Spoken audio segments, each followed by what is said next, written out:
¿Cuáles son tus tenis favoritos? Mira, me gustan mucho los Jordan 4.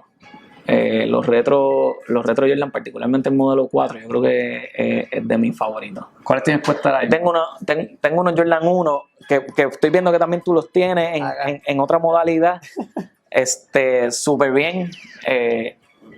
Definitivamente tienes buen gusto. Tienes buen gusto. Más o menos. Lo que son los 1, los 3, los 4 de la línea retro de Michael Jordan, definitivamente son unos tenis que me llaman mucho la atención.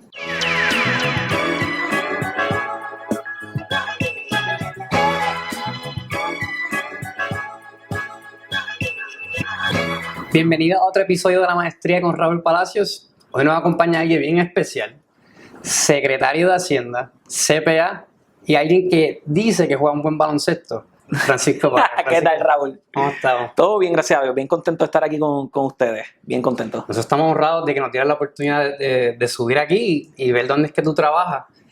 Estamos tratando de averiguar, ¿verdad?, cuáles son los mejores sitios para poner las mejores tomas, pero quería empezar la entrevista preguntándote, si tú pudieses ir para atrás a tus primeros años, ¿tú te hubieses visualizado en aquellos momentos que tú serías el secretario más joven de la historia de Puerto Rico? No, yo creo que así de niño, fuera de que en mi casa se hablaba mucho de Manuel Díaz Saldaña, que ha sido una figura bien especial en mi vida. En aquel momento Manuel Díaz Saldaña era secretario de Hacienda bajo la administración de Pedro Rosselló, por alguna razón, ¿verdad?, fuera de que fue un gran servidor público.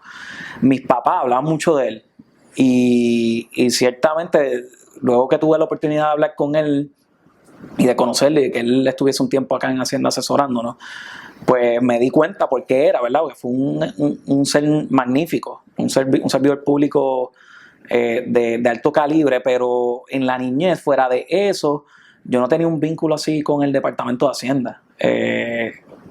Fuera, ¿verdad?, de alguna noticia que uno podía ver. Sí lo vi con el IBU cuando se implementó, que nosotros estábamos en high school, probablemente en ambos casos estábamos cerca de high school. Eso fue 2006. Pues allí Hacienda ganó bastante relevancia porque eso tuvo mucha notoriedad y recuerdo que me marcó un poco la implementación de ese impuesto, pero de niño no me podía visualizar. Ni en la política, ni como servidor público. Mira, en la política, si tú supieras, mis papás siempre fueron personas activas en el servicio público y en la política, y recuerdo un día de logros en tercer grado verbalizar que yo quería ser gobernador de Puerto Rico. Pero no sabía exacta. Claro. Ahora miro para atrás y acabé cuarto en la línea constitucional, así que no me puedo quejar, pero no creo que haya sido por las mismas razones, y esos son sueños, ¿verdad?, que uno va viendo por lo que hablan los papás en el proceso y cómo influyen, pero verdaderamente no veía la política ya un poco más avanzado en edad y entrando en high school. No me veía en el mundo público, en el servicio público. Eso yo lo readquirí cuando me hice CPA, alrededor del 2011, 2012, por ahí, en ese proceso, que conocí en aquel momento a Ricardo Rosselló y Raúl Maldonado, que ahora, ¿verdad?, son una figura que entre ellos pues polarizante, pero en aquel momento pues ellos tenían una buena relación y comencé a participar como un think tank, a proveer ideas, porque siempre me parecía que yo podía aportar de alguna manera u otra, particularmente en la parte impositiva, y ahí fue como que retomó un poco tal vez el aprecio por el servicio público, pero nada que ver con mi niñez. Y tú mencionaste que te hiciste CPA en el proceso, pero no sé si la contabilidad fue algo que tú escogiste. Mira, la contabilidad, yo quería estudiar economía para después estudiar derecho. No estudié ninguna de las dos. ¿Nada tiempo de derecho todavía, ¿no? Sí, Sacho, difícil, ¿verdad? La vida ha cogido otro camino, pero cuando iba a solicitar en high school, que uno se pone a pensar en si en cuarto año uno está en posición de decidir a qué tú vas a dedicar el resto de tu vida, con las bolitas que se llenaban en nuestra época. Ahora yo no sé cómo se llena ahora, pero uno tenía que escoger el campo que uno quería a través de literalmente una bolita en el sistema UPR. yo iba a escoger economía y mi hermana, que estaba próxima a estudiar Derecho, ella reconocía que yo podía ser un poco volátil. Y me dice, mira, Paquito, yo creo que con tu personalidad, pues si estudias economía realmente estás aspirando a una carrera universitaria larga, ya sea porque vas a estudiar Derecho, posgrado. Yo te recomiendo que comiences primero con contabilidad, porque puedes trabajar y conseguir trabajo. En aquel momento la cosa estaba bien difícil, estábamos en plena crisis económica en Puerto Rico y la recesión que se dio por muchos años. Y me dijo, es mejor si estudias contabilidad, tratas de sacar el CPA y luego decides qué hacer, si vas a estudiar Derecho, que yo creo que fue una decisión bien sabia, porque una vez estudié contabilidad, que logro luego trabajar en contribuciones, pues me enamoré mucho de la materia y la vida en firma como que cambió mi sueño. Yo creo que los sueños están escritos a lápiz. Uno puede... De eso tú tienes toda la razón y me relaciono tanto con eso porque por lo menos a mí me pasó algo similar, que yo también había pensado en estudiar Derecho y me habían recomendado estudiar negocio, obviamente, en mi casa, porque eran empresarios, mis dos padres, pero los dos eran horribles en la contabilidad, eso fue el dolor de cabeza de casa de toda la vida. Y me habían dicho que estudiara eso porque así también quizás los ayudaba a ellos en su negocio y que pudiera yo no tener que depender de la gente como ellos han tenido que depender de los contadores. ¿Qué pasa? También empecé en firma y yo siento que todos los planes que tenía cambiaron. Te los cambian. Te los cambian. ¿Qué tú dirías que de la firma te impactó más? Bueno, yo creo, número uno, que en Puerto Rico no habían muchas oportunidades de empleo. Yo lo comparo bastante con mi novia, que también es CPA, y ella ha podido tener unos empleos un poco más flexibles. En términos de la firma, número uno, el salario. En cuando uno tiene la dicha de trabajar en una de estas Big Four, pues yo creo que el determinante principal es la diferencia en salario que pagan estas firmas con lo que pagan otras firmas locales. Y entonces una vez tú llegas ahí, que te agarran por el salario, el acceso a información y esa competencia profesional que se da, pues algo que estimula muchísimo. Tú poder tener la librería de forma gratuita, que uno lo da hasta por sentado, que luego vengo del Departamento de Hacienda y la realidad era otra. Ese acceso a información, pues ciertamente algo que me impactó muchísimo, y la calidad de los profesionales que forman parte, ¿verdad?, de la industria. Es algo que a mí me impactó de gran manera y como que me sirvió para tratar de build up. Yo pensaba que me iba a quedar muchísimo tiempo en la firma. Hacia mi vida a largo plazo, la veía. Volvemos, los sueños están escritos en papel y a lápiz. Así que posteriormente pues cambió, pero en aquel momento cuando llegué a la firma pensé que se adaptaba a mí. Yo convierto el trabajo para mí algo como, yo lo miro como una manera de poder perfeccionarse y santificarse. Yo que, ¿verdad?, tengo fe cristiana, pues creo que a través del trabajo uno puede literalmente ganarse su boleta al cielo, por simplificar el mensaje. Y la firma pues lo veía como un lugar que yo podía enfocarme en esto y a su vez pues lograr mi misión cristiana. Pero, ¿verdad?, luego se dan otros eventos y otras oportunidades y acaba en el servicio público y ya llevo 5 años. 5 años. 5 años. Mucha gente preguntaría, ¿verdad?, un poco más de wow, estaba en la firma, estaba ejerciendo como gerente. ¿Cómo se da esa oportunidad? Porque presumo que te iba muy bien en la firma y que quizás estaba en un track que pudiste haber sido socio también. ¿Qué aconteció en el camino para abrirte esa puerta a entrar al servicio público? Sí, mira, en mi caso, ¿verdad?, era muy prematuro en ese momento determinar, vas a terminar siendo partner o yo sí quería tratar de lograrlo en aquel momento. Pero en el 2013 yo conozco a Ricardo Rosselló en una librería y le comparto unos pensamientos y él me pide mi información y me comienza a invitar a como un think tank, un grupo de personas que estaban proveyendo ideas, y posteriormente eso se fue sofisticando a básicamente un grupo de personas que comenzaron a hilvanar su plataforma de gobierno. Ahí yo conozco a Raúl Maldonado, que también participó de ese proceso.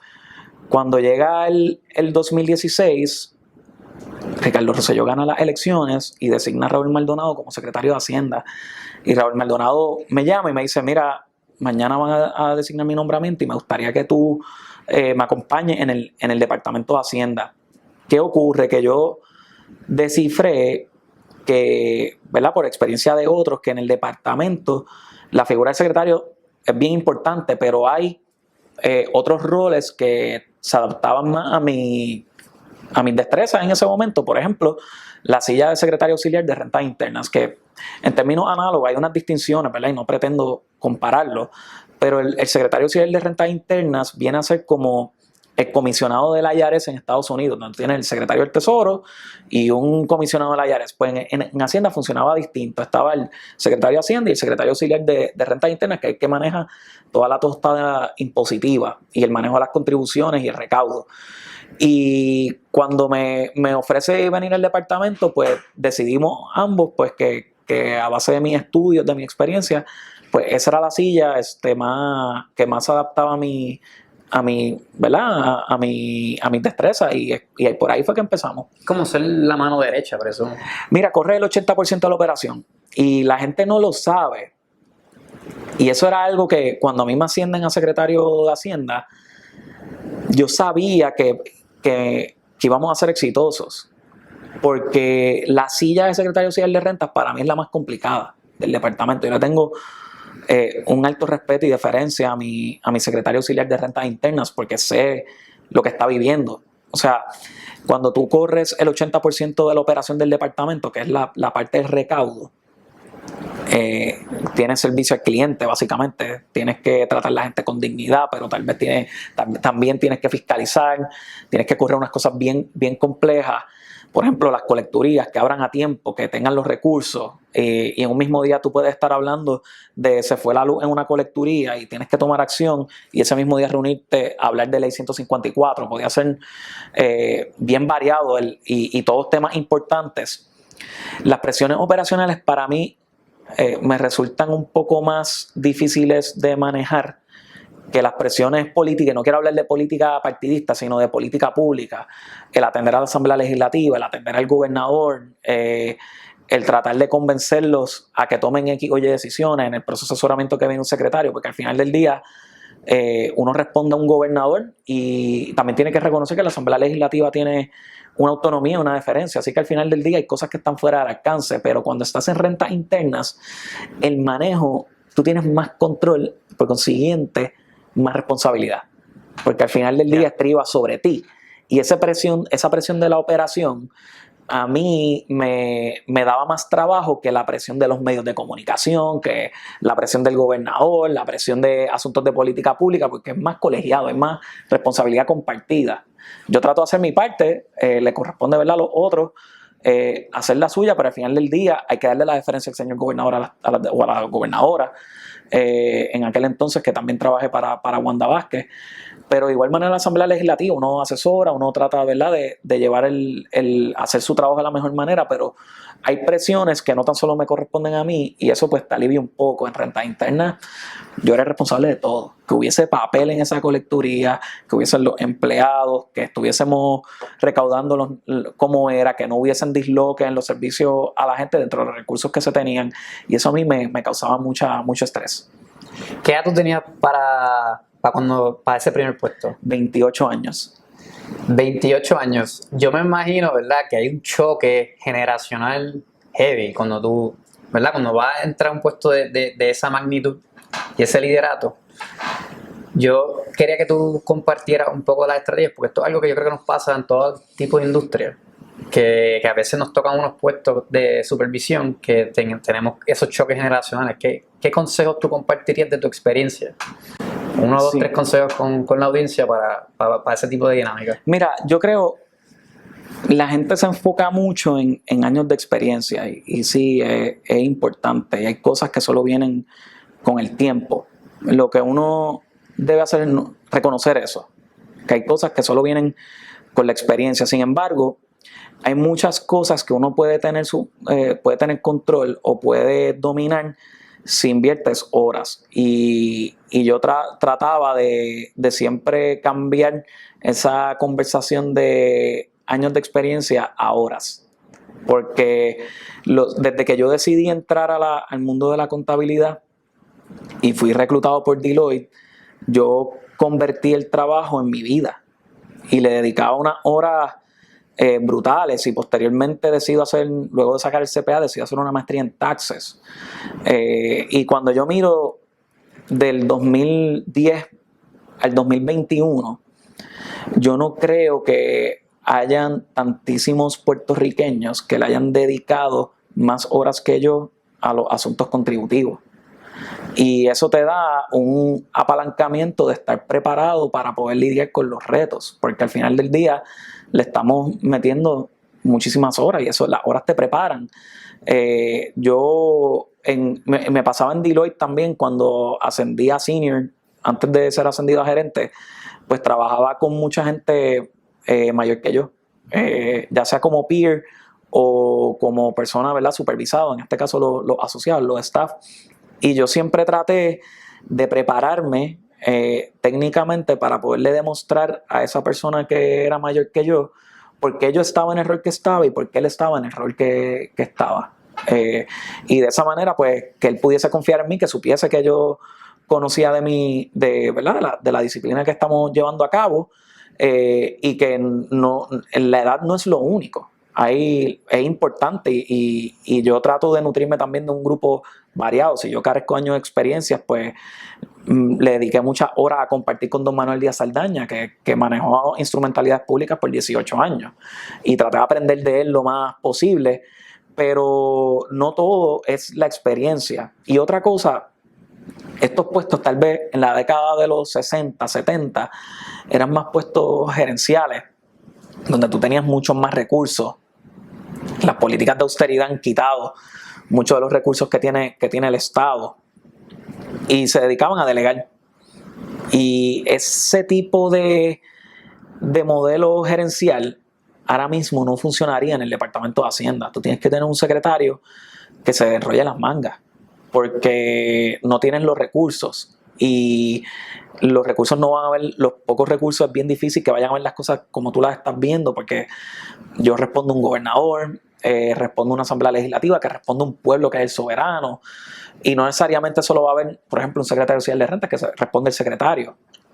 No lo va a ver con el mismo crisol. Tal vez la insatisfacción de un contribuyente para un secretario auxiliar de rentas pues sea un asunto no tan relevante, pero para mí lo es. Porque sí, yo estoy en un puesto político, de política pública, y respondemos al pueblo. Y si hay un contribuyente insatisfecho, eso va a redundar en algo negativo al gobernador, que lo va a descargar conmigo. Y esas cosas uno las va aprendiendo poco a poco, pero yo creo que es demostrar que eres disciplinado y demostrar que sabes la parte técnica. Y reconocer que no tienes experiencia en términos de años, reconocerlo. Yo no lo hice cuando a mí me designaron como secretario de Hacienda. Yo traté de venderme al principio como si tuviese 60 años, y fue cuando peor me fue. A nivel de medios de comunicación, sí, porque me imagino que te querías probar un poco. Sentía que tenía que probarme. Aunque yo estaba convencido de que no iba a ir bien, sí, sentía que allá afuera tenía que ganarme la confianza de la gente, y traté de proyectarme como algo que no soy. Yo soy una persona jovial, una persona alegre, soy un joven de 33 años, me gustan las cosas que le gustan a las personas de 33 años, que ciertamente tengo un trabajo tal vez atípico para una persona de mi edad, que se suele relacionar más a personas ancianas, pero no puedo vender lo opuesto. Cuando comencé a ser joven, a proyectarme como joven, como lo que eres, como lo que soy, yo creo que la gente lo agarró y comenzaron a confiar más en mí. Eso se vio, obviamente tiene que venir acompañado de resultados. Claro. Pues si uno no acompaña la narrativa con resultados, pues se te va a virar la tortilla. Pero yo creo que tiene que ver mucho con eso y creo que ese ímpetu, yo llegaba aquí súper temprano, ya a las 7 de la mañana estaba aquí como secretario auxiliar de rentas, me iba a las 10 de la noche, ese ímpetu, pues los empleados comenzaron a tal vez respetarlo, como que entendían que yo no venía acá para añadirlo a mi resumen y largarme, al punto de que ya llevo 5 años, hace rato que mi resumen tenía el cargo puesto ahí, y que los frutos de tenerlo en el resumen hace rato los pude haber cobrado. Sí, sí. Pero creo que vieron ese compromiso y la gente lo ha ido agarrando acá en el departamento y tenemos un equipo bastante joven. Ahora comienza a ver el proceso en que las personas más experimentadas que están ya a punto de retirarse están, mira, necesitamos sangre nueva porque ya yo me voy y necesito delegarle mi conocimiento, transferirle mi conocimiento a alguien joven para que pueda echar hacia adelante el departamento, porque no debe quedar supeditado o ser rehén a unos empleados que están al borde de retiro. Claro. Te iba a preguntar, porque esto es algo que yo creo que todo el mundo le da trabajo. Las críticas usualmente nos cohíben de hacer, ¿verdad? De alcanzar nuestro potencial. Si tú tienes un proyecto que quizás no es el proyecto que la gente espera de ti, pues no lo haces porque quizás tienes miedo de qué es lo que te van a decir o qué dirán. Cuando a ti te nombraron, yo recuerdo que hubo un backlash de gente, ¿verdad? Que para mí era como bien agresivo para lo que hubiese esperado. So, yo no me podía imaginar cómo tú te sentías cuando estabas afrontando todo eso. Desde allá para acá, ¿qué consejo tú les darías? Uno, ¿cómo tú manejaste esa crítica a nivel personal? Y dos, ¿cómo tú crees que has podido mejorar en eso a tal manera que pudieses ya estar cualificado a dar un consejo de eso? Sí, mira, nadie me había hecho esa pregunta en 3 años. Sí, la leí todo. I kept all the receipts. Lo leí todo. Uno tiene que tener la humildad de espíritu y en estos puestos que uno se debe al pueblo, pues de escucharlo. Y sí, yo creo que en ese momento 99 de cada 100 puertorriqueños entendían que yo no debía ser secretario de Hacienda. Y en ese proceso yo fui leyéndolo, adquiriéndolo. Obviamente es un proceso, ¿verdad?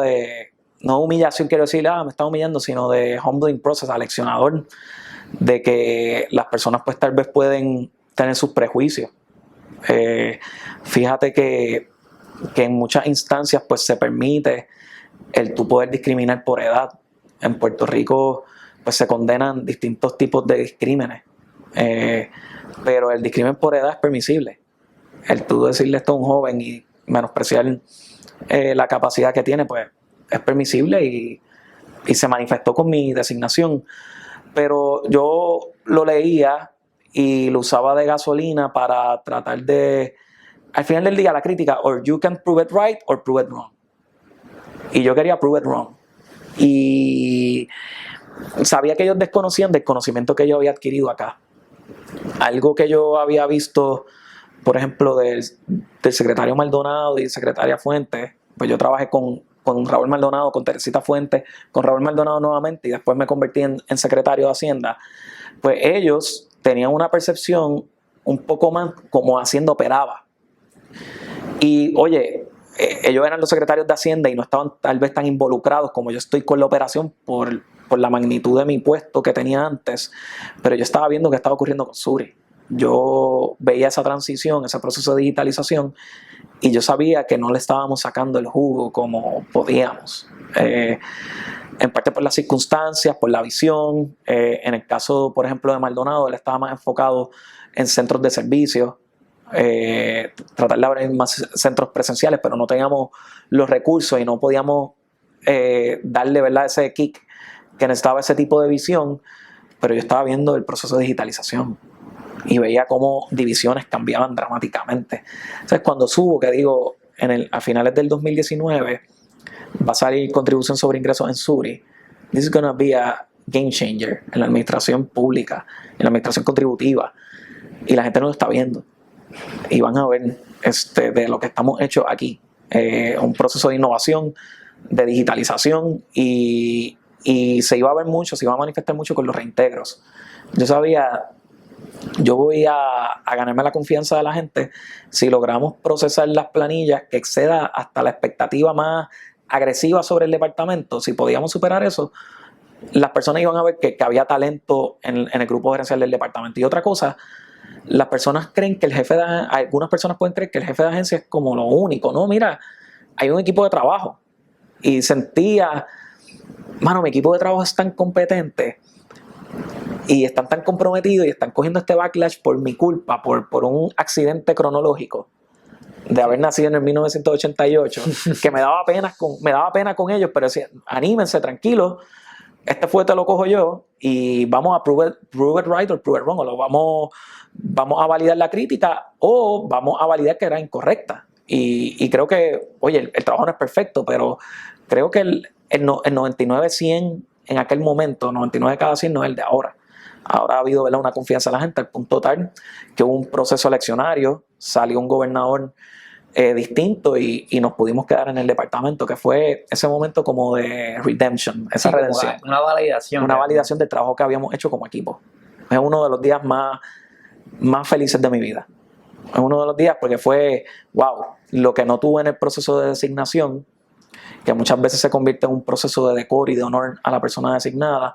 En mi caso fue un proceso de crítica dura, tener a la gente pidiéndole al gobernador a través de las redes, al gobernador electo que me mantuviera en el cargo y que él decidiese así hacerlo, fue, I think we prove it wrong. Creo que lo pudimos comprobar que esa percepción. Es un pequeño underdog story. Sí, definitivamente. Ahora que estamos hablando de deporte, ¿tienes algún coach que tú mires, que tú digas, este estilo de liderato me gusta? O si tú pudieses hacer una comparación de tu estilo de liderato con algún coach. Me gusta mucho la preparación de Bill Belichick en el fútbol americano. Una persona bien preparada. Ultra preparado. Y que presta mucha atención a los detalles. Y creo que va con este chip que uno lleva en los hombros, de la edad y todo. Yo trato de siempre acompañar a mi equipo de trabajo, tratando de darle.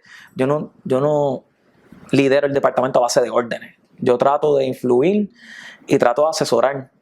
Para mí esto es un cuerpo colegiado, tomamos decisiones y yo te trato de asesorar de por qué debemos hacer lo que tú estás haciendo de X o Y manera, lo que pretendes hacer, por qué no debemos hacerlo, por qué debemos hacer esta otra cosa, y trato de prestarle atención a detalles. Yo, por ejemplo, yo estoy preparado para distintos tipos de crisis que se pueden elevar en el departamento, de distintos tipos de controversias. Ya yo sé qué narrativa vamos a decir, con la verdad, siempre, pero estamos preparados. El equipo lo sabe, yo siempre enfatizo mucho en las comunicaciones.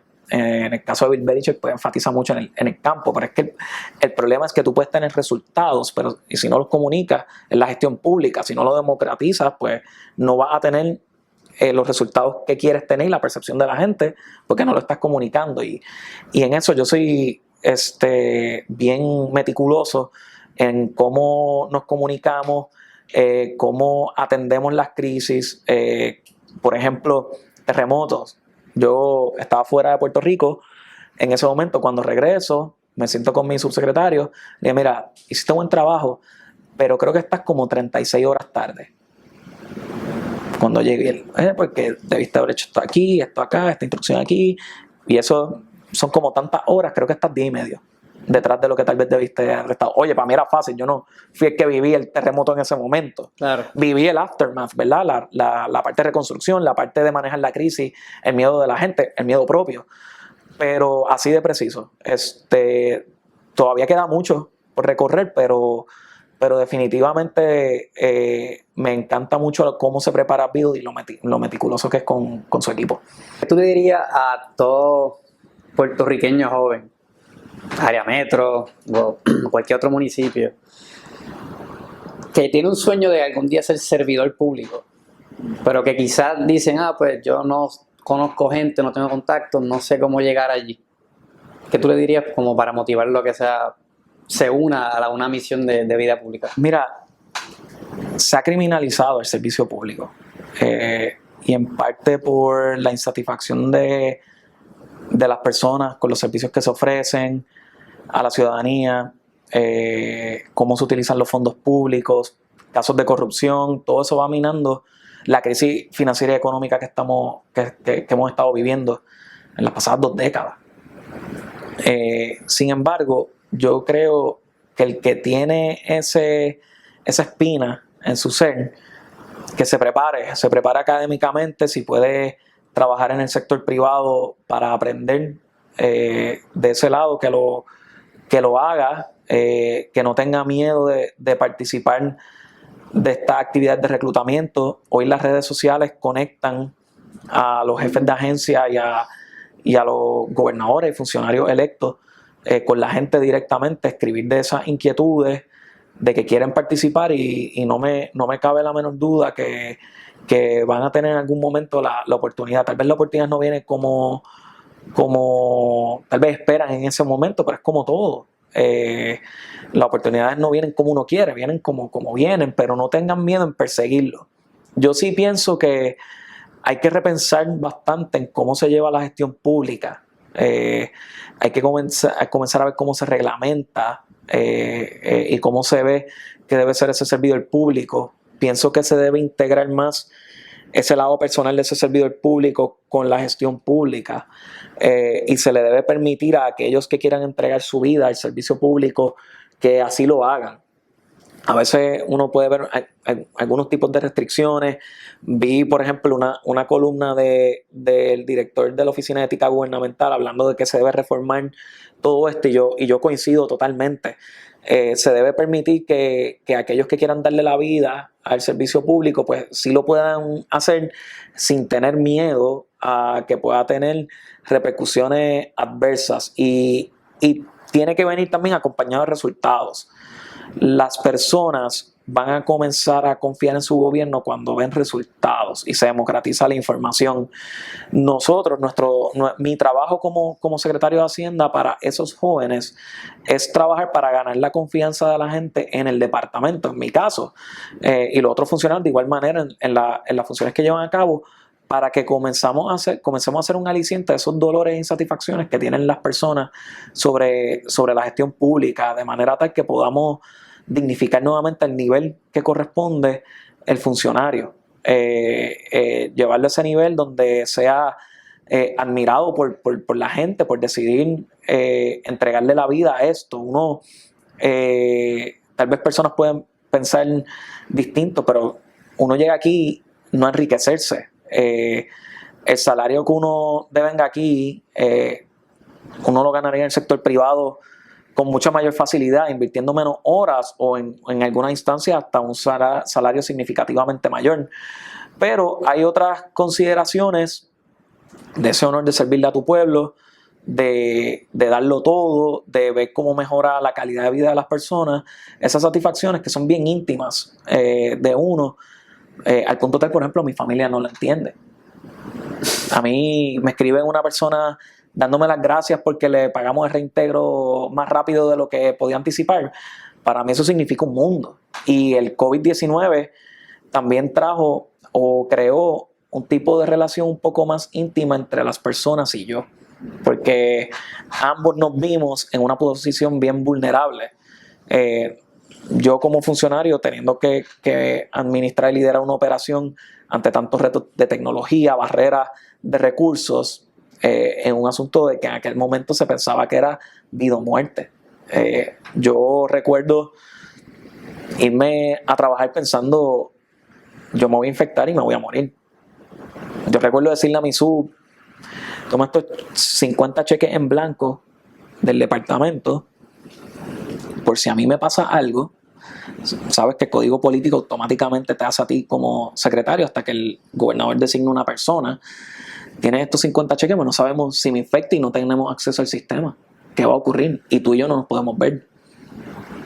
Porque yo me voy a infectar. O sea, yo tenía que participar de operativos, tenía que seguir reuniéndome con la gobernadora en ese momento. Llegó un momento que todos pensábamos que el COVID se pegaba por tocar.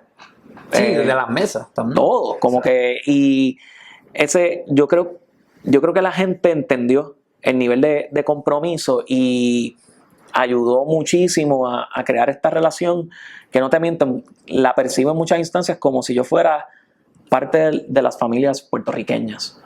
Como que el secretario de Hacienda se convirtió en ese sobrino que logró ser secretario de Hacienda.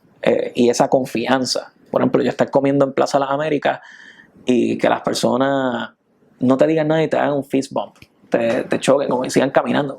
Ese tipo de relación, como que dan por sentado esa relación, tal vez por mi edad, ciertas estrategias de comunicación que utilizamos, yo abrazando que tengo 33 años, el asunto de los tenis, pedirle la bendición a mami, se la pedí porque llevaba 80 días sin verla, porque yo juraba que estaba infectado y no me podía exponer así a mi familia. Ese tipo de cosas, ese tipo de sacrificio, por otro lado, viene con unas grandes satisfacciones en el proceso. Y esas son cosas que nadie va a entender, solo el que las vive y el que desea vivirlas. Por eso mi llamado es que no les tengan miedo, hay que cambiar muchísimo, hay que tener visión, no se dejen amedrentar, no piensen que no tienen la oportunidad. Yo la tuve de una manera orgánica, porque literalmente me encontré a un futuro gobernador en una librería. No se cierren la puerta. Y yo creo que el servicio público va a seguir mejorando. Las nuevas generaciones tienen visiones distintas, tienen mucho que aportar aquí.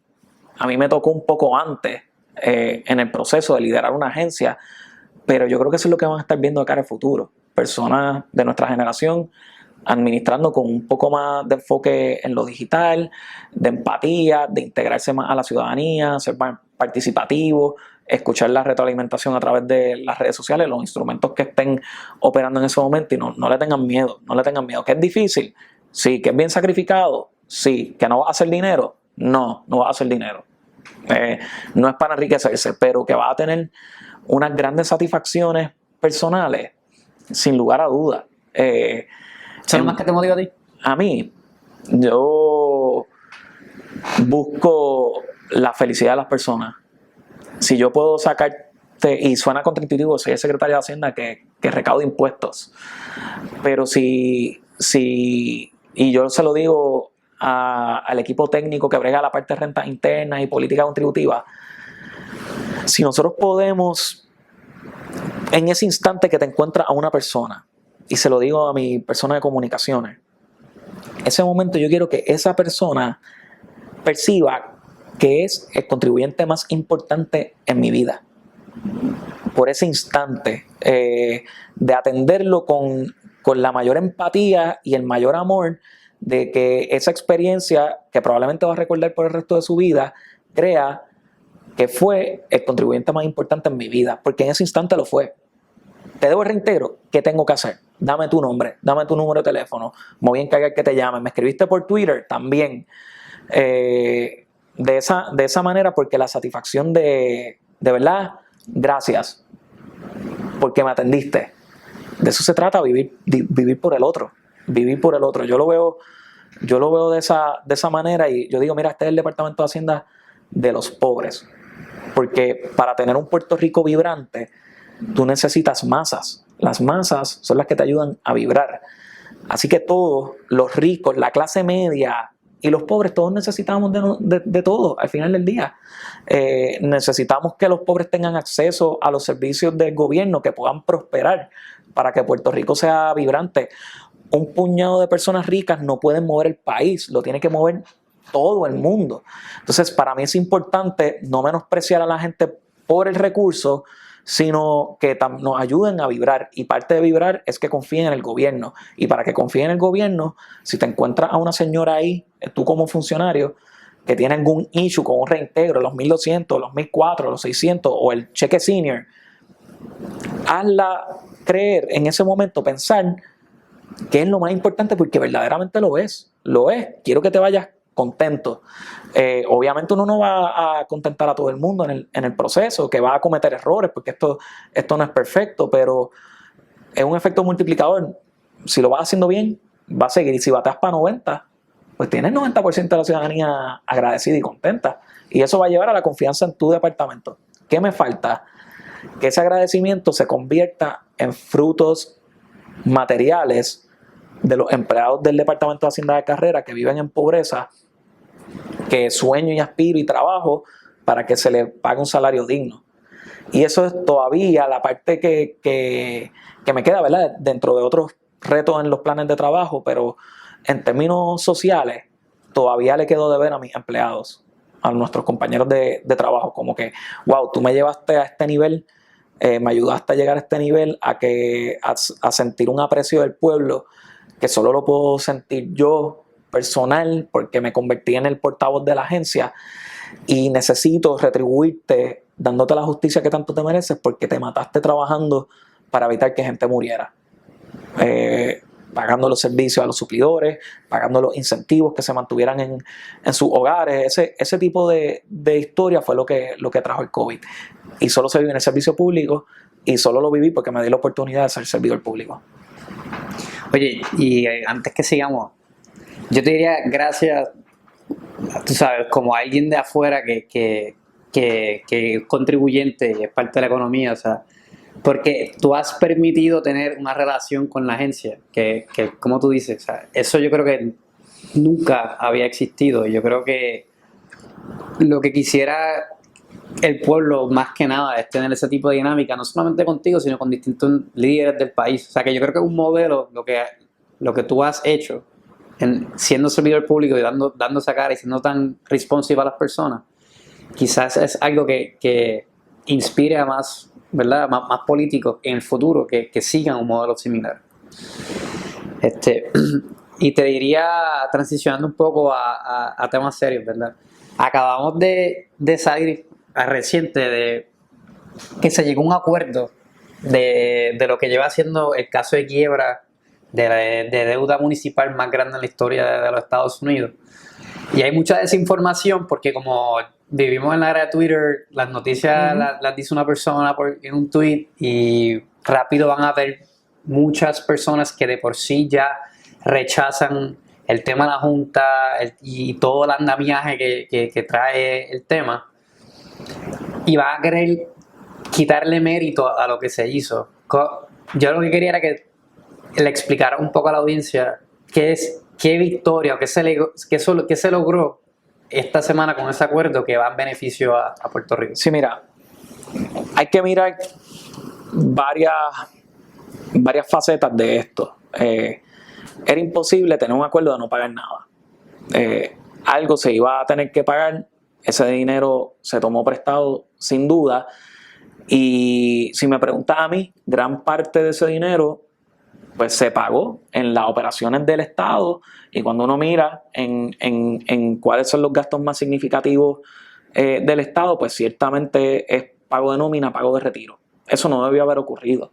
Uno no debe tomar prestado a largo plazo para cubrir gastos operacionales que vas a ir incurriendo siempre. Tienes que buscar fuentes de ingresos sustentables o ser más austero a la hora de implementar tu presupuesto, y eso no ocurrió por muchas situaciones, incluyendo que Puerto Rico había sido incapaz de poder generar un desarrollo económico y una actividad económica donde el mismo sector privado pudiese absorber la necesidad de empleos que se necesitaban en esta isla. Esa incapacidad viene por distintos asuntos, incluyendo la relación que se tiene comercial y económica y política con los Estados Unidos, entre otros tantos asuntos. Así que en ese sentido, pues sí, adolece, incurrimos en prácticas que como gobierno que no se debió haber hecho, pero ocurrió, y a lo hecho hay que enfrentar, ¿verdad?, cuáles son las soluciones, y definitivamente algo de la deuda se iba a tener que pagar. Este acuerdo yo lo veo en términos generales como un acuerdo bueno. No es perfecto, no hay negocio perfecto. En este proceso de negociación no iba a haber un acuerdo perfecto, siempre iban a haber ganadores, perdedores, como en toda negociación. Sin embargo, cuando yo miro esto y coincido también con la juez en algunas de sus manifestaciones, yo creo que lo podemos pagar. No, al igual que el gobernador, no creo en que tengan que implementarse más políticas de austeridad sobre la isla. Tenemos que enfocarnos en la pata de ingresos. En la pata de ingresos tiene que ver con las contribuciones que se pagan, que se pueden cobrar más contribuciones por aumentar las tasas contributivas o hacer una más justa. Tratar de crear mayor actividad económica de manera tal que se expanda tu base contributiva y haya más personas aportando. Ese va a ser el reto. Si nosotros logramos desarrollar, y yo creo que tiene que ver más a lo que va a ocurrir a 10, 15 años, porque yo creo que está bastante garantizado en Puerto Rico en el futuro cercano que aquí va a haber una actividad económica sin precedentes por todo el proceso de reconstrucción de la isla. Va a ser básicamente enfocarnos obviamente en reconstruir a Puerto Rico, pero sobre todo en el Puerto Rico que queremos para nuestros hijos, de manera tal que una vez esos fondos de reconstrucción se vayan disipando, porque se va construyendo esa infraestructura no tan solo física, sino social y económica, ya haya una actividad económica sustentable que vaya a sustituir estos fondos federales y de seguros que han estado entrando por los pasados años. Yo creo que en términos generales, y yo he sido bien crítico de la Junta de Supervisión Fiscal, han habido unas diferencias en cómo ellos han descargado sus funciones a cómo yo pienso que las debieron haber descargado, significativas. Sin embargo, en esto tengo que decir que hicieron un buen trabajo. Llegaron a un acuerdo bueno incluyendo, ¿verdad?, este nuevo tipo de valor que se estaría emitiendo, que es un modelo de valor contingente a que ocurra unos niveles de recaudo en Puerto Rico, pues garantiza que los años que se vayan a pagar más es porque en efecto podemos pagarlo porque hubo un nivel de recaudo más significativo o por encima de lo proyectado. Así que creo que cubre bastante bien, pone al gobierno en posición de poder cumplir. No va a ser una tarea fácil, no va a ser una tarea que solo depende del Ejecutivo, depende también o del gobierno como tal, depende también del sector privado, que todos comencemos a remar en una dirección de crear un desarrollo económico en Puerto Rico sustentable. Y por ahí viene el grupo de asesor de reforma contributiva a tratar de repensar en cuál debe ser ese sistema contributivo en Puerto Rico, la reconstrucción, debemos ser astutos, en cómo reconstruimos a Puerto Rico para que esté en mejor posición en cuanto a infraestructura, en cuanto a educación de nuestra mano de obra, para estar en posición de poder competirle tú a tú con las otras jurisdicciones del mundo y poder sustituir esa actividad económica que se da por la reconstrucción con una que sea sustentable a largo plazo. Pero creo que el acuerdo ha sido bueno y de verdad va a ser para mí un reto implementarlo con el equipo de trabajo, sin duda, con el equipo fiscal del gobernador Pierluisi, pero creo que va a ser en beneficio de la gente. Y tú mencionaste el grupo de asesor contributivo. Yo sé que esto es un tema que te fascina y del cual tienes el peritaje. Si tú tuvieses la oportunidad de tener ¿verdad? Si fuese un mago de esto y pudieses decir un hechizo para que traigas el sistema contributivo más justo para Puerto Rico, ¿tienes algún país que modelaría? Mira, yo no creo que pueda decir, vamos a implementar todo este país. Creo que podemos escoger las cosas buenas de cada jurisdicción. Yo creo en los impuestos progresivos, porque creo que en el proceso de cobrar impuestos, pues también sirve de esta reducción de las inequidades sociales y económicas que se pueden dar, donde tú puedes recaudar de los que más pueden pagar o los que más tienen, para poderle dar servicios a todo el mundo, incluyendo a los que menos tienen. En ese sentido, pues la contribución sobre ingresos, pues es una contribución que por regla general es progresista, en el sentido en que va aumentando las tasas contributivas en la medida en que tú vas ganando más por regla general. Creo que hay mucho que podemos hacer para simplificarle la vida a la gente en cuanto al proceso de cumplir con tus responsabilidades. Obviamente tiene que ser un sistema contributivo más barato que el que tenemos, sin duda, tanto a nivel de negocio, a nivel corporativo, como a nivel de individuo. Cuando vemos a nivel de impuestos al consumo, cuando yo miro, debemos ir comenzando a empujar el proceso de digitalización y bancarización de las personas. Por ejemplo, yo miro mucho el modelo de impuesto al consumo que tiene Uruguay, donde ellos implementan, en el caso de ellos es IVA, implementan un IVA que diferencia el pago que se hace con efectivo, va a una tasa más cara que el pago digital. Esto como estrategias para lograr que las personas se bancaricen, se digitalicen y tengamos un sistema financiero más eficiente. Eso ayuda muchísimo. Yo voy a dar un ejemplo. Si dependiéramos del efectivo y tú vas con 100 pesos a Plaza Las Américas y vas a comprar un producto domingo a las 5 de la tarde o a unos minutos de que cierre el establecimiento y solo tienes $100 y el producto que está ahí vale 105, vas a tener que esperar el lunes a comprarlo. Distinto a vas con tu tarjeta de débito con acceso total a tu capital y compras la transacción al momento. Y lo traigo como un ejemplo, pero cuando uno lo extrapola a todo y a todas las transacciones, de por sí ya hay un crecimiento económico. Solo por hacer a tu sistema el acceso a tu capital más inmediato, mucho más eficiente, eso de por sí estimula la economía. Y por ahí debe ir la ruta. Han habido intentos, han habido desarrollos sobre esto para promover las transacciones electrónicas. Ya hay una ley que permite que el Departamento de Hacienda fiscalice, donde los comerciantes, el Departamento de Hacienda y el Departamento de Asuntos del Consumidor fiscalicen que las personas ofrezcan pagos electrónicos. Para mí, yo creo que eso es fundamental. Ahora tenemos un poco más de visibilidad a las informativas que generan a la IRS y el Departamento de Hacienda y una integración del sistema impositivo. Yo creo que podemos simplificarle la vida a los cumplidores y convertirnos en ese Departamento de Hacienda que por fin fiscalizó a los que incumplen a través del monitoreo de la tecnología. Y el precio de cobrarle más a los incumplidores va a ser, o el producto final, cobrarle menos a aquellos que cumplen, porque tienen una base mucho más amplia. Ahora no quiero tener un prejuicio, porque hay un comité asesor que vamos a tratar de tener ideas en consenso y llevársela al señor gobernador, pero yo creo que ellos también coincidirían con eso. Tenemos que hacer que los que están incumpliendo paguen, para que los que están cumpliendo hoy pues tengan un beneficio de pagar unas tasas más baratas. Y hablando de tasas más baratas, hay ahora mismo un tema que está bastante caliente en lo que son en las redes y eso, y tiene mucho que ver con el alza de precios en propiedades.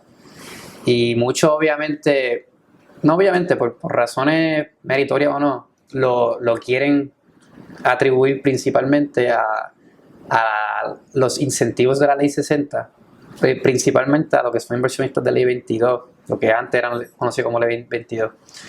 ¿Tú crees que esa molestia, ustedes como departamento la reconocen o están conscientes que es un tema? Y dos, si la Ley 60 es algo que todavía se está discutiendo en lo que son los temas contributivos. No se descarta nada para perfeccionar y es parte, incluso el Departamento de Desarrollo Económico es miembro del grupo asesor del sistema contributivo. Cuando uno mira las opciones que tiene el gobierno de Puerto Rico para fomentar actividad económica son bastante limitadas, porque Puerto Rico, por su estatus político, pues hay muchas decisiones que no se pueden tomar en la isla, que hay que esperar cómo reacciona el Congreso y el presidente de los Estados Unidos para llevar acción en Puerto Rico. Por ejemplo, Puerto Rico no controla su moneda, Puerto Rico no controla las tasas de interés, Puerto Rico no controla la totalidad del salario mínimo. Francisco, y ahora estamos entrando en lo que va a ser la última parte de la entrevista. Vamos a tratar de ser lo más conciso posible para conocer unas cosas más de ti a nivel de persona. ¿Cuáles son tus tenis favoritas? Mira, me gustan mucho los Jordan 4. Los retro Jordan, particularmente el modelo 4, yo creo que es de mis favoritos. ¿Cuáles tienes puestas ahí? Tengo unos Jordan 1 que estoy viendo que también tú los tienes en otra modalidad. Súper bien. Definitivamente tienes buen gusto. Tienes buen gusto. Más o menos. Lo que son los 1, los 3, los 4 de la línea retro de Michael Jordan, definitivamente son unos tenis que me llaman mucho la atención. No, y yo he visto que ha adaptado un poco eso a lo que es enjuvenecer un poco la imagen. Te voy a hacer un cuento de eso. ¿Cómo comenzó? Era el 2020. Íbamos para una conferencia de prensa con la gobernadora, en aquel entonces Wanda Vázquez, y decido ponerme tenis. Y cuando bajo a la cocina, que está mi novia, ella me dice, ¿qué tú haces? Y yo la miro y le digo, estoy midiendo la tolerancia de Wanda Vázquez. Eso es lo que estoy haciendo. Vamos a ver cómo me va. Voy a la conferencia de prensa y no me doy cuenta porque no estoy viendo las redes en ese momento, pero cuando acabo, Vilmar, mi oficial de comunicaciones, me dice, mira, como que esto de los tenis se está yendo viral. Caigo en el día a día del trabajo y cuando llego en la noche que hablo con mi cuñadita que tiene 19 años, en ese momento, ella me comienza a enseñar Snapchat, red social que yo ni uso, es más de jóvenes, y me empieza a enviar fotos, me empieza a enseñar fotos de sus compañeros, tomándole fotos a sus tenis, diciendo como el secretario de Hacienda. Era una cosa que para mí era impensable. Jóvenes de 12 años, yo a los 12 años, yo creo que yo ni sabía quién era el secretario de Hacienda. Somos dos. Definitivamente ha sido, ¿verdad?, algo que yo no pensaba que iba a coger el giro que cogió. Jamás. Pero ha ayudado a que jóvenes pues conozcan más de la figura del secretario, así yo creo que ha sido ganancia. No, definitivo. ¿Libro favorito? Mira, me gusta mucho la serie de Dexter Morgan, el libro de serie de Dexter, y perdón, ¿verdad? Pero básicamente es un antagonista que se convierte en el protagonista, un asesino en serie. Me gusta mucho eso, me gusta mucho también los libros para entender todo esto del narcotráfico, porque acá se maneja asuntos del narcotráfico, sí, a través del lavado de dinero, y me gusta pues tratar de entender porque para mí es tan lejos el uno convertirse en un delincuente o convertirse en un narcotraficante que me gusta leerlo, entender qué fue lo que pasó aquí, cómo esta persona llegó a este nivel y que sean temas distintos del departamento. ¿Y cuál es tu favorito para recomendarle a la gente? Si alguno. Mira, yo creo que es que tengo unos gustos bastante particulares, pero insisto, si quieren entender un poco más lo que pasa por la mente de personas que no piensan como uno, que no se dejan llevar por las normas sociales, ese libro de Dexter Morgan, esa serie de Dexter Morgan, definitivamente te arroja luz de, wow, hay personas que están dispuestas, aunque sea esto ficticio, a infligir daño. Y te da un poco más de percepción de, wow, esto puede estar ocurriendo y hay personas que piensan distinto a uno y que pueden infligir, ¿verdad?, un daño irreparable en muchas instancias. Pero eso es el que le gusta. Si quieren leer sus libros de motivación, yo los respeto. En mi caso, pues yo trato de buscar temas, ¿verdad?, bien distintos. ¿Cuál tú dirías que es el peor consejo que te han dado? Que no estudiara contabilidad porque era muy difícil. Un amigo de mi mamá, obviamente yo vengo de una familia bastante humilde. ¿Dónde tú eres? Yo soy de Morovis. Y mi mamá le dice a su amigo con mucha emoción, mira, mi hijo va a estudiar contabilidad. Y él, eso es bien difícil, tú no debes estudiar eso, debes coger una carrera más fácil, algo más corto. Pues me convertí en secretario de Hacienda. Sí, o sea, llegaste, yo creo que sí, probablemente las cosas más difíciles que podía hacer dentro de la profesión. Sí, es como, yo pienso que ha sido por mucho el peor consejo. ¿Qué 3 hábitos, o pueden ser lecciones también, tú has aprendido en el camino que te hubiese encantado saber a los 22, 23 años? Mira, me hubiese encantado saber que con una buena actitud tú puedes liderar un equipo de trabajo sin tener que estar dando órdenes. Pienso que convencer es más fácil que instruir y te lleva más lejos. Si hubiese sabido eso desde el principio, pues definitivamente creo que hubiese recorrido incluso más rápido de lo que la vida me ha permitido. Otra cosa es que uno debe ser bien riguroso y bien estricto en cómo lleva las relaciones de trabajo y de gobernanza. Una cosa que yo lo hice porque era mi personalidad, pero yo mirando para atrás todos los riesgos a los que uno se exponía, hubiese sido bueno saberlo desde el principio y haber sido riguroso por ser riguroso. En ese sentido, pues yo creo que hubiese sido bueno. Y otra cosa, no negarse a no rechazar etapas, vivirlas. Yo creo que yo he pagado un precio bastante grande en mi vida personal por las decisiones que he tomado en mi vida profesional, y tal vez me negué disfrutar ciertas etapas. Por ejemplo, yo no me disfruté de la juramentación de CPA. Para mí eso era un asunto secundario. La maestría, no fui a mi graduación porque estaba enfocado en sacar trabajo en la firma. Y en muchas instancias me he negado a disfrutar buenas experiencias que he tenido aquí en el departamento, siempre persiguiendo el próximo triunfo o ese próximo logro.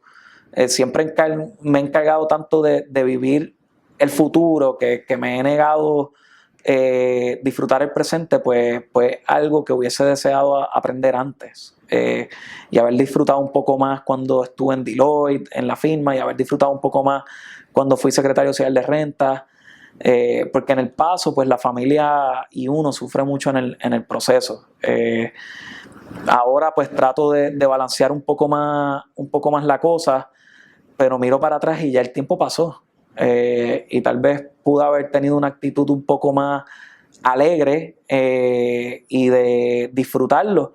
Y disfrutarlo no necesariamente significa que te estás conformando, pero haber disfrutado esos logros en esos momentos, pues tal vez creo que hubiese sido también mejor para mí y para mi novia y mi familia.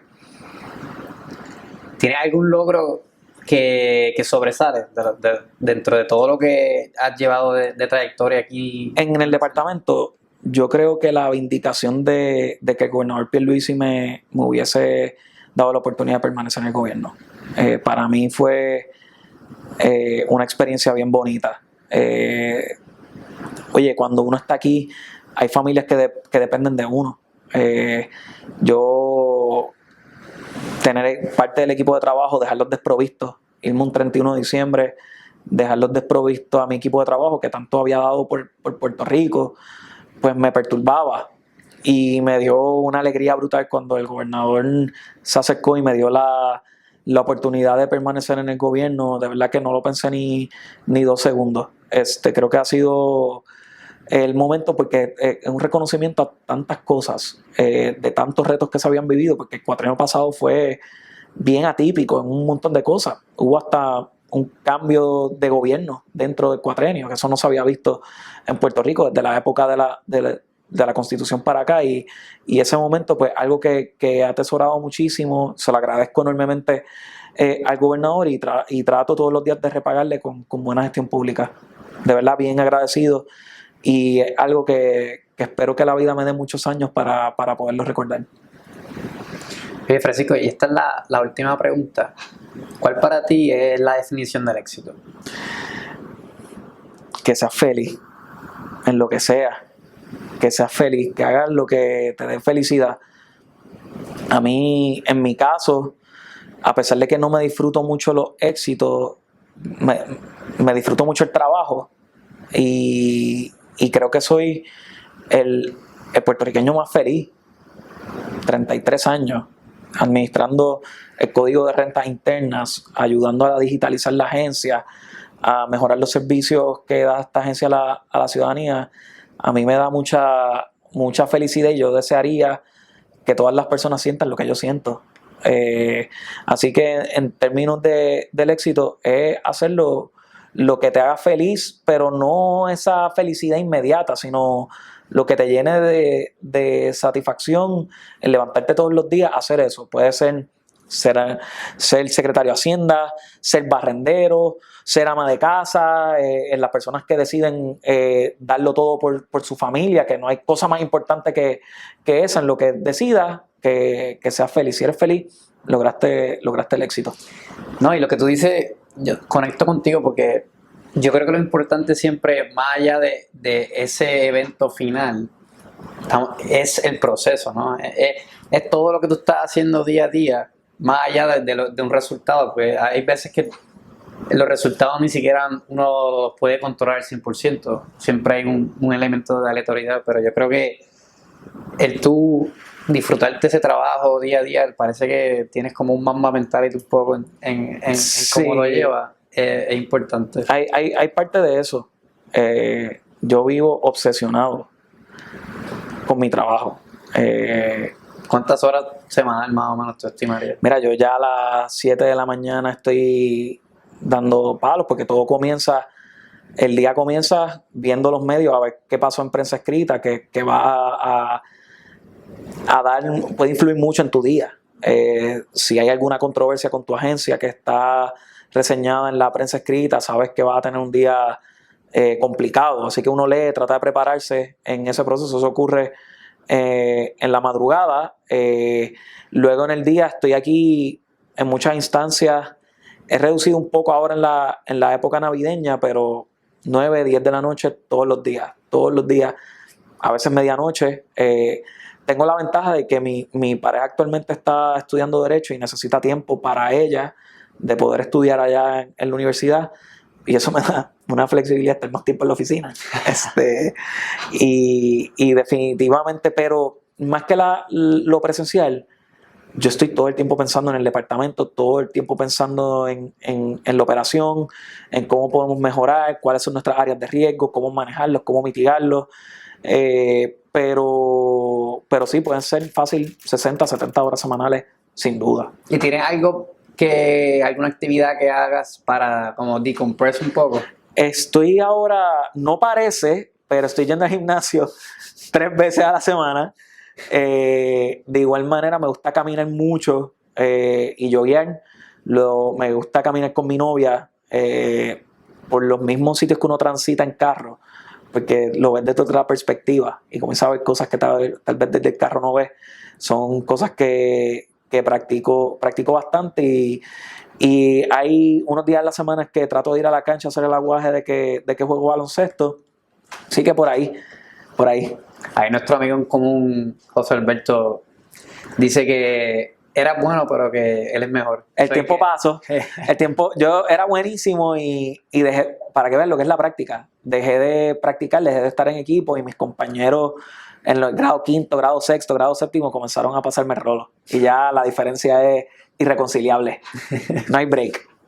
Oye, secretario, ¿y hay algún anuncio o algo que quieras decir antes de a la audiencia, si hay algo que tenemos que estar más pendiente? Sí, mira, que vamos a pagar el servicio a la deuda, que vamos a pagar los reintegros tan rápido como siempre, que ha sido una narrativa de ciertos detractores del departamento que están esperando que se dilaten los reintegros por el servicio a la deuda.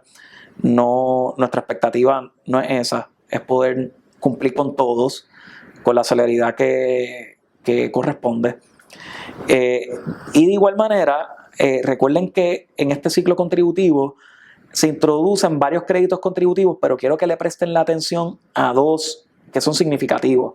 El crédito por trabajo, que se solicita a través de la planilla de contribución sobre ingresos de Puerto Rico, y el crédito por hijo dependiente, el Child Tax Credit, que se solicita a través de la erradicación de una 1040 PR. No es que va a tributar a nivel federal necesariamente, es que para poder solicitar esos $3,000 o $3,600 en caso de los menores de 6 años, va a tener que hacerlo a través de esa planilla federal. Así que estén pendientes a nuestras redes sociales, a nuestros programas de orientación. ¿Dónde te podemos seguir? Me pueden seguir en Twitter. Hay 2 páginas, la personal, Seca Hacienda, y está la página oficial del secretario de Hacienda, que es PR Seca Hacienda. De igual manera pueden seguir al Departamento de Hacienda en Twitter y en Facebook. Son páginas de mucha orientación. En mi caso, en mi cuenta personal es literalmente como si me estuviesen enviando un mensaje de texto. Yo respondo, trato de responderle a la mayor cantidad de personas posibles y a poderles ayudar en sus distintos trámites que tengan, ¿verdad?, algún issue con el departamento. Estén pendientes a nuestros programas de orientación porque estos pueden ser dinero significativo. Sé de familias que van a generar $12,000, $13,000, $15,000 entre estos créditos. Así que un incentivo bien fundamental que va a regir gran parte de ese crecimiento económico que pueda tener Puerto Rico en el futuro cercano. Secretario, pues te quiero agradecer por decir que sí y por ser ahora parte del equipo de la maestría. Brutal. Muchísimas gracias y muchas bendiciones.